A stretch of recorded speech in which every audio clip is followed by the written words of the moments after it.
Si vous voyez quelqu'un dans sa dawa, il n'y a pas le tawhid, il n'est pas ni de bid'a, il n'est pas ni de shirk, il n'est pas ni de tawhid, sachez que c'est une dawa qui n'est pas basée sur le manhaj des prophètes.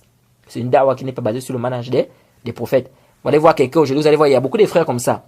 Vous allez trouver leur dawa, c'est quoi? Et ils font une dawa s'il faut dire ainsi, c'est des wa'idhun, c'est-à-dire que c'est des gens qui sont juste là pour, je ne sais pas comment je peux traduire ça, c'est-à-dire que vous allez trouver que dans ces sujets, ils parlent par exemple de la fornication, ils parlent du vin, laisser le vin, ils parlent de l'adultère, ils parlent du mensonge, ils parlent de la... C'est-à-dire, ces sujets, c'est ça. Vous entrez dans certains sites de certains frères qui font la dawa, que ce soit en Europe ou en Afrique, vous allez trouver certains frères, leur dawa se focalise sur ça, sur des sujets comme ça généraux. C'est-à-dire la fornication. Pourquoi vous n'avez pas fait la fornication? Laissez le vin.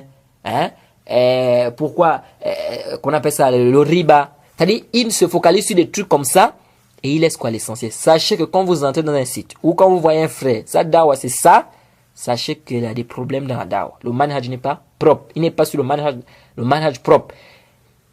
Une dawa qui est sur le manhaj du prophète et des prophètes, tu dois inclure le tawhid dedans, coûte que coûte.